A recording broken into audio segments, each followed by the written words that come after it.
Alright, so we've got our black walnut fretboard blank.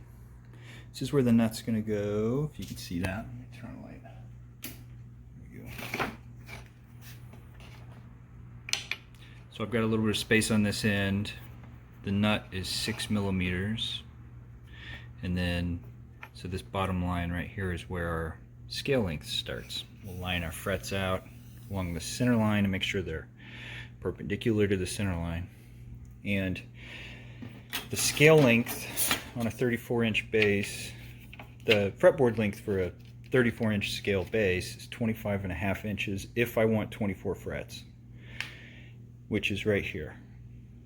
Probably won't do all 24, and this gives me a little bit of space to do something decorative. I'll probably only do like 22 frets and then do something decorative at the end. I haven't decided what yet. But I've got plenty of room over here to play with, and it's a full size, and it's squared, which is good, so I had just enough. I've got another one of these from yesterday, so I've got a whole other fretboard of black walnut for something else that I'll do in the future. And also just to show you how strong a glue joint can be, these are those two black walnut boards that I glued together. And I mean, it's literally just regular wood glue holding these two together, end grain to end grain. I mean, look at that. This actually broke at the knot when I was shaking this to see how strong that bond was, to see if I wanted to show you guys. I mean, people that use dowels and furniture and biscuits and all that, those are great and they really add structural integrity. But wood glue and wood, getting those fibers, if you get it wet, add the wood glue, let them stick together and dry completely for 24 hours. It's really strong stuff. So I can still use this for a guitar. It wasn't wide enough anyway for this bass. I wasn't going to have enough width to feel comfortable, so I'm glad I went with the other piece. And it'll look more refined. It's still very pretty. So what I'm going to do now is go to StewMac, and they've got a fret position calculator. And I'm going to do some math and find out how many millimeters are in 34 inches. I'll enter that as my scale length. I do it by millimeters so that I can use this long yardstick that I have that has millimeters. This guy. And so this ruler is longer than any scale length that I'll ever use it for. And so I'll have my 34 inches. So that's where my bridge is going to go. But as far as the frets, I'll use millimeters because I can just line this guy up and double stick tape it to the fretboard and then go down and then just mark off where the first fret's going to be. It'll probably be somewhere here around 38 or 40, and then you just mark off each one by millimeters, and then I'll cut them. Once building a fretboard, there's a few steps, and if you do them in the right order, it makes it as easy as possible. The first step is to get a perfectly straight reference line.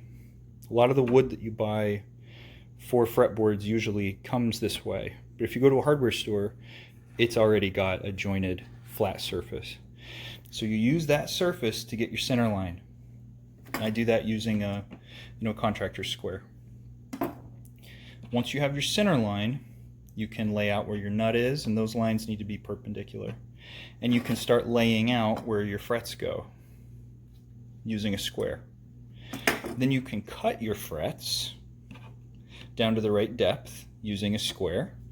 I've got a rigged up contractor square with magnets that hold my saw so that it stays perpendicular. So I get a 90-degree cut straight down, and the cut's not going in an angle. Once you've got your frets cut out, you can cut the taper at that point. Then I'll glue it to the neck, and then I'll put frets in once it's on the neck. And I'll bind it if it needs to be bound before I'll glue it on the neck. So really critical to do straight line, straight center line, perpendicular frets, cut your frets, and then do the taper. So that's what we're going to do next. We've already done the first few steps. So now I'm going to go through, line all these out, mark them out with a pencil. And I like to use these mechanical pencils because they're always very thin. The lead on these is thin enough that it's about the width of a fret. And so I know if I'm dead on when I'm cutting. It's not like a big fat pencil line, you know, where that's very thick. It's much more precise to have something, you know, that thin compared to it.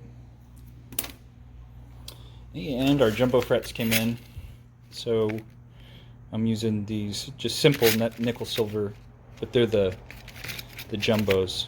And I think I'm going to start using these on guitars all the time too.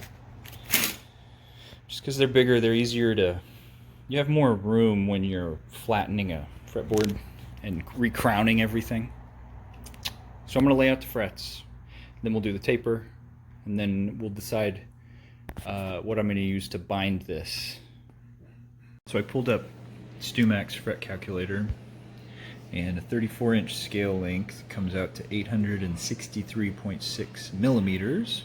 Put in that number into millimeters, and then so for instance this first fret, you can kind of see, let me see if I can zoom in a little bit.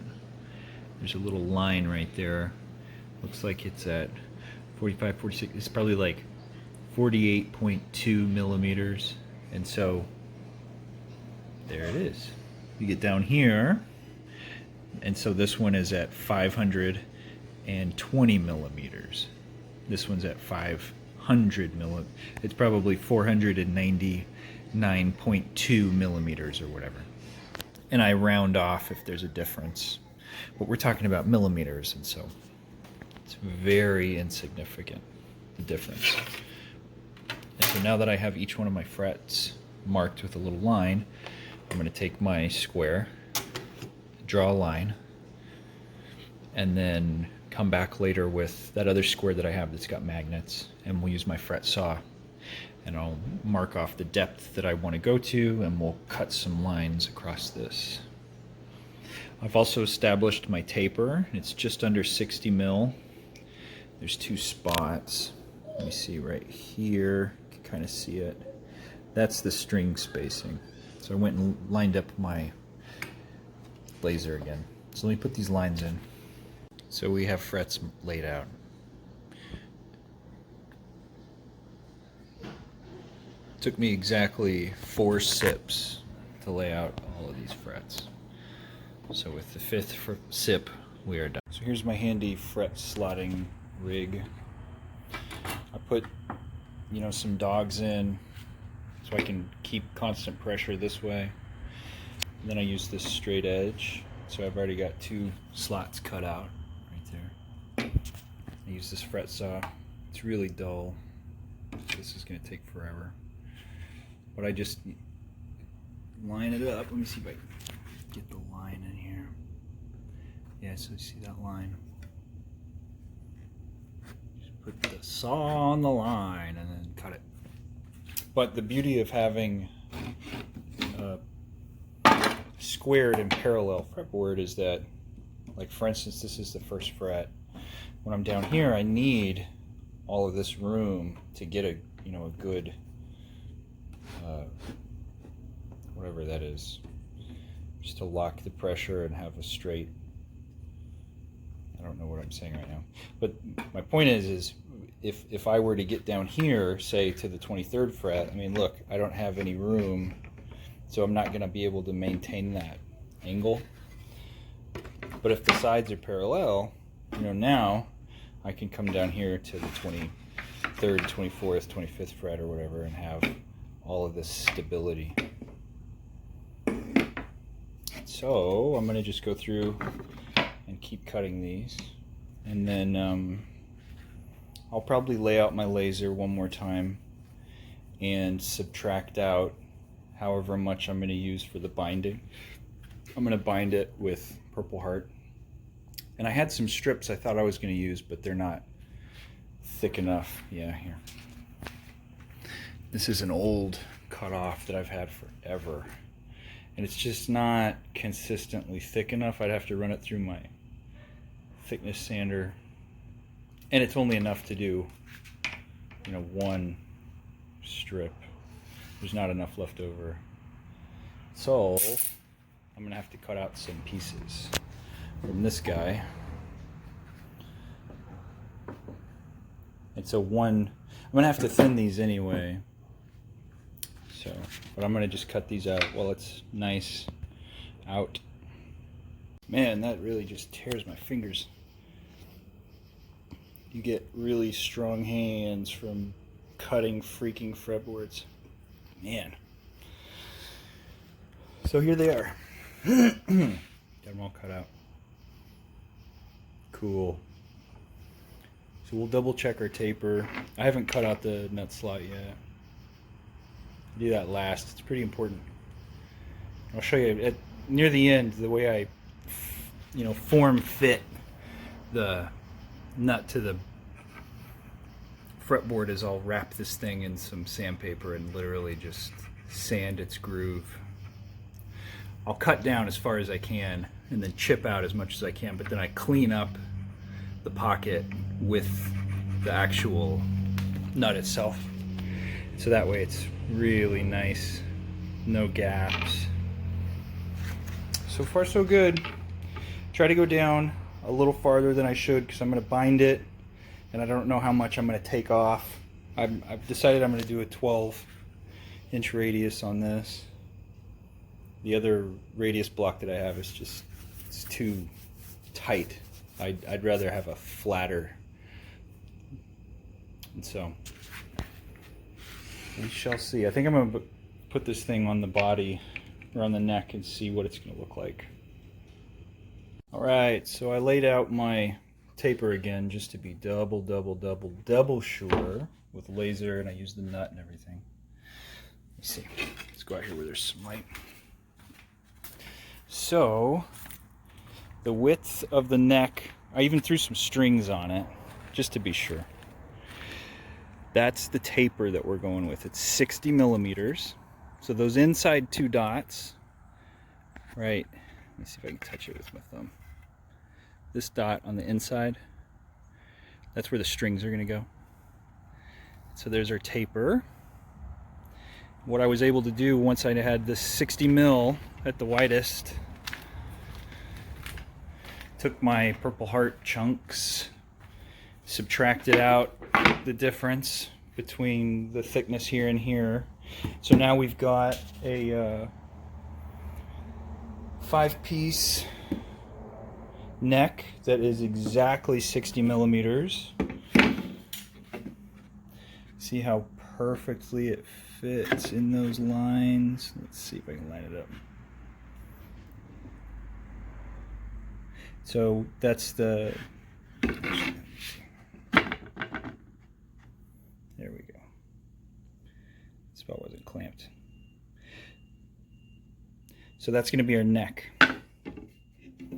So what I can do now is glue this thing, and I'm starting to think that I really should add 2 little strips of maple right here to make up for this difference, just so I don't have to worry so much about the headstock. And so I'm going to go ahead and get 2 more pieces out of this strip right here, see if I can't put another 2 little spacers right here, and then this end will be the headstock, so you'll never see it really.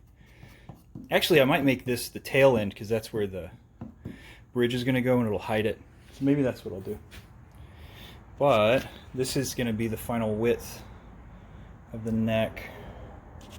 It's right at 60 millimeters. So let's get to more stuff. Alright, so I had to run these guys back through just to make sure they're all the right width, but you look real close like.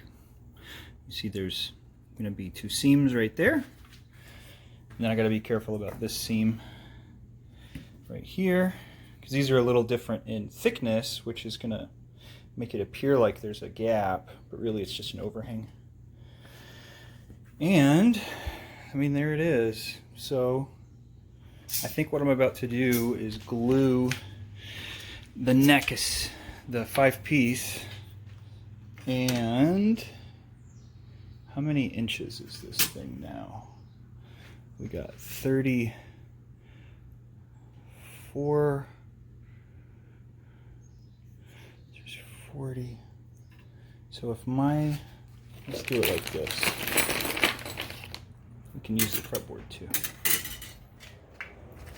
Where are you? There you are, you little bitch. Okay, so let's see.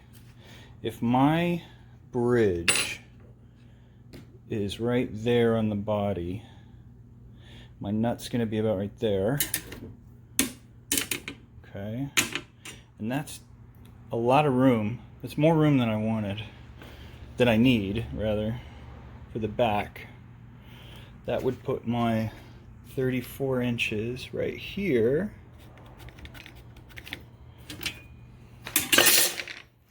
Which would put that's right there.